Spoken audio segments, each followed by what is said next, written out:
If you had any doubt as to who is winning the heavyweight title this year, Gable Stevenson put that straight to rest when he put a beatdown on Mason Parris 18-8. He scored a major decision in the dual meet on Friday night to lead us into a crazy weekend of wrestling. And there was a little bit of drama to go along with that match. Now, if you're a Michigan fan, I do want to warn you that this next clip is a little bit disturbing because Gable Stevenson scored 8 takedowns on Mason Parris during this major decision match. And throughout their history, they wrestled 4 times. Gable has outscored him 46-22, scoring 19 total takedowns to Mason Parris's 1. And that was all the way back in 2020 at the Big Ten Championships. Now, Mason was still kind of getting a little lippy with Gable, and Gable was getting a little bit lippy back with him. He doesn't like being disrespected, kind of as he's talked about before. And so he took to Twitter, and he said, and if any other heavyweight want to talk that talk, I'm pulling up on you the same way I just did a couple days ago. Matter of fact, I'm coming that way regardless. I want to dominate. I'm not changing a thing. Believe that. Wow, Gable Stevenson just sent a huge message to every other heavyweight in the country, and that wasn't even the craziest thing about the weekend. So let's stop stalling and start talking wrestling. What's going on, wrestling fans? My name's Josiah, and welcome to Fanco Wrestling, your source for college wrestling news and discussion. On this week's wrestling headlines, we have a lot to discuss. NC State and Virginia Tech being back on. Penn State and Iowa, what a dual meet. And then Oklahoma State, what the heck happened with them over last weekend? Starting out on Friday, of course, Gable Stevenson had that huge matchup against Parris, but then NC State and Virginia Tech announced that their matchup is back on. It was canceled just a couple weeks ago when there seemed to be some virus-related issues, some protocol-related things, and there was a lot of controversy online about it, but this matchup is officially back on with a catch. The catch is this is a non-conference dual meet, so no matter what happens, it's not going to change who's going to win the ACC. So it's seeming like NC State will win the ACC this year as long as things continue along the same path that they're on, same trajectory. But Virginia Tech could still pull off an upset, which could be crazy. This is happening February 20th at 6 p.m. Coach Pat Popolicio said both schools agreed that this is something both programs need. Our fan bases both want this, and it's great for the whole conference in general. I agree, and that's why I'm going to be there on February 20th watching this great dual meet go down. And speaking of great dual meets happening, Penn State and Iowa. How amazing was that dual meet? Penn State defeated Iowa 19-13, and I wasn't expecting a lot that happened in this match, right?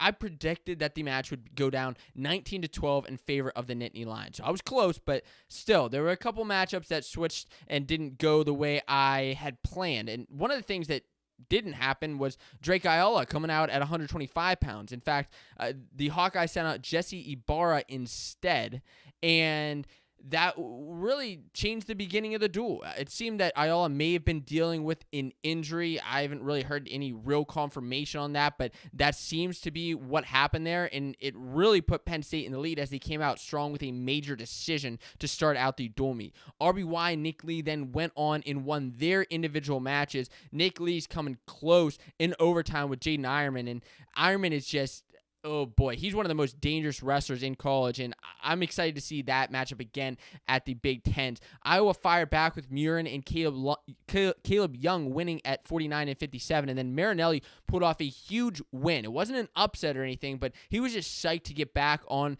the winning side of things after losing to Carson Karchula last weekend. And Marinelli, he did look good. He picked up a major decision for the Hawkeyes, tying up that dual meet, sending into 174, the most insane matchup of the night. Michael Kemmer and Carter Strachey went into overtime, had a couple weird calls from refs there. They were reviewing a couple calls. Coaches were yelling. Brands weren't happy. I want to ask you, did you think that Kemmer had takedown there in the overtime period or not? Strachey ended up winning this in the tiebreakers, moving us to 184 with Brooks with a close win over Saw. Not necessarily close, but it was a decision. I thought it may have been a major decision, but I guess close for Brooks' sake. Max Dean pulled a win, and then Greg Kirkfleet close out the match by losing to Anthony Cassiope. He was going upper body with him for some reason, and Cassiope just took total advantage of that. Not a good idea to go upper body with him. Now, Penn State this weekend has Ohio State and Nebraska. I will be there, and let me know if you'll be at that match. Please say hi if you are there. I'd love to talk to some more wrestling fans. And then Iowa has Wisconsin this upcoming week. If you want more in-depth about this dual meet, I did a full breakdown video on that match you can check out. But that takes us to the AJ Ferrari car crash. This was nuts, and I haven't really had time to talk about the AJ Ferrari car crash, but here's a timeline of events as to what happened last Monday. I got this from a source close to the university, and basically what happened is Ferrari was coming back from a youth wrestling practice, riding with another athlete at Oklahoma State, Isai Rodriguez, who is a cross-country runner. And around 8 o'clock, AJ hit into a Chevy pickup. And within the hour, his dad had posted on Twitter and just said, everybody please keep AJ in your thoughts and prayers. Haven't really heard anything, but it's a bad wreck from what I can see. And oh boy, it was. AJ was actually life flighted out to OU Medical, and then his dad posted later around midnight that it looked like a miracle that he didn't have anything broken or any long-term head issues. And I'm still hoping that is the case. This is that car there, the accident. I mean, that's just so bad of a wreck. It's unbelievable that nothing bad did happen. And oh my goodness, I'm happy that it did not. But he's since been released from the hospital, and there have been some things coming out about this, such as like who helped out in getting AJ out of the car. And one of the guys that did help was the offensive coordinator at Oklahoma State, but there was somebody else. And I don't know if you're somebody who believes in miracles, but like for me, this next clip from John Smith was just, I mean, I was like speechless. He did tell me that a big man showed up and helped him figure out how they were going to get him out, and they got AJ out, and then all of a sudden this guy was gone, disappeared.